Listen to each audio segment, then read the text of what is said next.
یہ بات ذہن میں رکھیے، اس وقت جو امت مسلمہ ہے وہ ایک طرف ہے اور جو حکمران طبقہ ہے وہ دوسری طرف ہے۔ حکمران طبقے نے غلامی قبول کر لی ہوئی ہے اور جو عوام ہے امت مسلمہ کی، اس میں دو قسم کے لوگ ہیں۔ آدھے لوگ ان کو غرض ہی نہیں ہے، غزہ لٹ رہا ہے، ہم میچ دیکھ رہے تھے۔ تو آج مجھے اور آپ کو سوچنا ہوگا کہ ہم کس جگہ پہ کھڑے ہیں۔ تو ہمارے ذمہ تو اس وقت جہاد تھا۔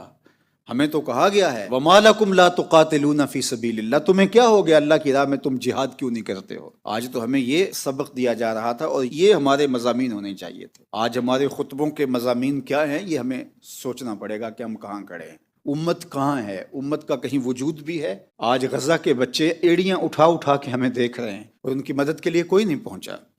یہ جو چند لوگ انسانیت کے نام پہ گئے، اس میں چند مسلم ممالک کے کچھ لوگ بھی شامل ہو گئے، لیکن یہ سارا قافلہ جو گلوبل فلوٹیلا تھا، یہ تو کافروں نے جو ہے وہ انسانیت کے نام پہ اس کو مرتب کیا تھا۔ وہاں جب وہ پہنچے تو یہ بیچارے روز بچے آ کے ساحل پہ ان کا انتظار کرتے تھے، یہ بلکتے ہوئے دوائیوں کے لیے ترس رہے ہیں۔ یہ بچے یہ ملبے کے نیچے دبتے ہیں تو ان کے بازو، ہاتھ، پاؤں ٹوٹ جاتے ہیں۔ تو آپ کو پتا ہے کہ جب شدید زخم ہو تو بعض اوقات مجبوراً بازو اور ہاتھ کاٹنے پڑتے ہیں۔ غزہ کے اندر کوئی ایسی دوائی نہیں ہے جس سے جسم کے اعضاء کو سن کر کے بازو کاٹے جائیں۔ ان کے بازو اور ہاتھ کاٹے جاتے ہیں، ان بچوں کے، بوڑھوں کے، جوانوں کے، عورتوں کے، بغیر سن کیے ہوئے۔ اب ذرا تصور کیجئے کہاں ہے انسانیت کا نام لینے والے؟ دنیا کے اوپر جو آج کتوں اور بلیوں کے حقوق پر تنظیمیں بناتے ہیں، ان کا مکروہ اور ان کا مکارانہ چہرہ جو ہے وہ بھی بے نقاب ہو گیا کہ وہ ایک طرف تو کتوں کے حقوق پر بات کر رہے ہوتے ہیں اور آج